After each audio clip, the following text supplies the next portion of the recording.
Hello and welcome from wherever you're watching this. My name is Alex West and today I will be training you on the Boomerang Generation.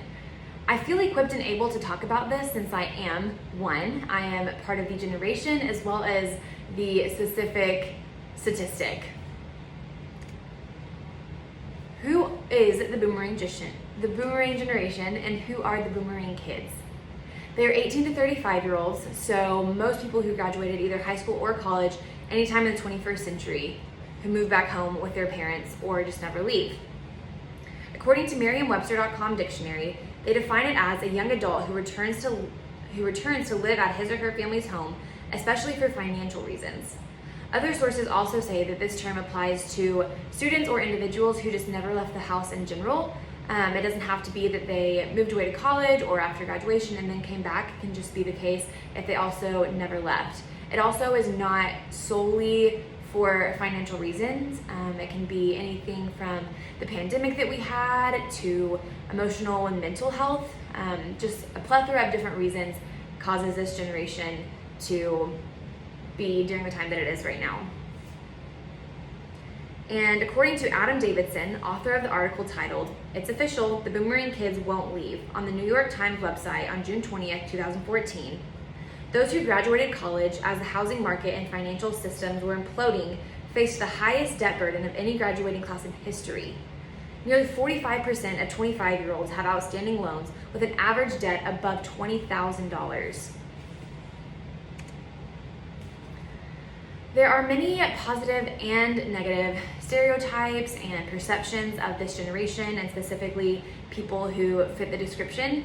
One positive one is that they are very comfortable with their family, that they are close with their family, have good relationships with their family, and so they feel comfortable coming home to live with them after either leaving or they feel comfortable staying after high school, whereas some people might not have that relationship, and so that is one good side of this. Another is that they value financial freedom and safety over society's expectations of them and over their independence, whether that's living alone or with another roommate, not in the family, anything like that. These are some good sides of these specific individuals. Some negative things are that they can be seen as taking the easy way out, that they don't want to work hard enough to provide for themselves financially, that they are incapable of surviving in the real world. There can be a lot of negative things said about these individuals and my generation as a whole, who feels comfortable and feels able and almost entitled even to move back home, either after high school, after college, and in between stage. Just anytime life gets hard, we can just move back home. I think it says a lot about our families and the relationships and safety and security that they provided for us over the years. Some statistics on this: overall, 39% of adults ages 18 to 34 say that they either live with their parents now or they moved back in temporarily in recent years. Among 18 to 24-year-olds, more than half live at home or moved in for a time during the past few years. This is according to the Pew Research Center's Social and Demographic Trends Project and their article, "Who Are the Boomerang Kids?" on December 31st, 2019. According to Karen L. Fingerman in her article, "Helicopter Parents and Landing Pad Kids, Intense Parental Support of Grown Children," published in the Journal of Marriage and Family in 2012, she says that grown children who received intense support reported better psychological adjustment and life satisfaction than grown children who did not receive intense support. Parents who perceived their grown children as needing too much support reported poor life satisfaction.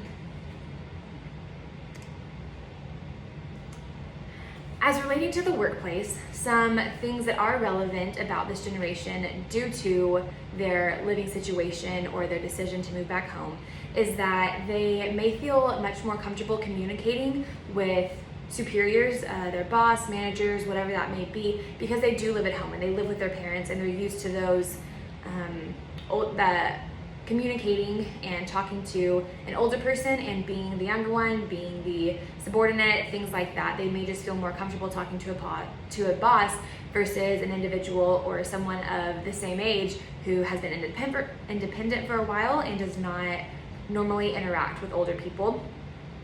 They're also more able and used to working in teams because they live at home, whether that is with siblings, if they have siblings at home, or even if it is just their parents or one parent or guardian, whatever the situation is. If you live with anyone, honestly, besides yourself, especially if you move back home, your parents or guardians or family may have expectations of you to help out with cleaning, cooking, chores, anything of the sort. And so you're a lot more used to working in teams as opposed to living by yourself, being completely independent. It may be harder to transition to a team atmosphere at work.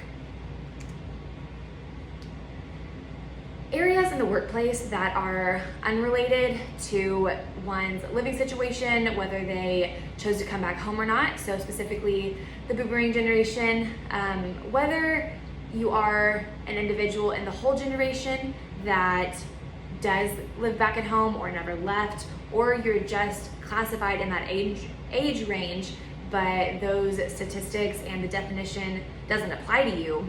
Either way, this is not a typical cultural group where there are very many communication and interaction skills that are flat across the board. So some of these include like verbal and nonverbal communication and messages. These will not necessarily differ depending on your living situation or your choice to move back home. Interpersonal strategies and skills are also something that are developed by oneself, independent of your living situation. These can be things that you work on your whole life, or maybe if you did move away for a time while you were independent, these are areas and skills that you grew in.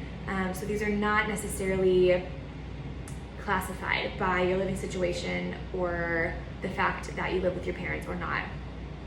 And then also certain workplace customs and traditions, unlike other maybe gender or ethnic groups, the only thing that would apply in this area is the age range. So 18 to 35-year-olds will act differently than 45 and 60-year-olds.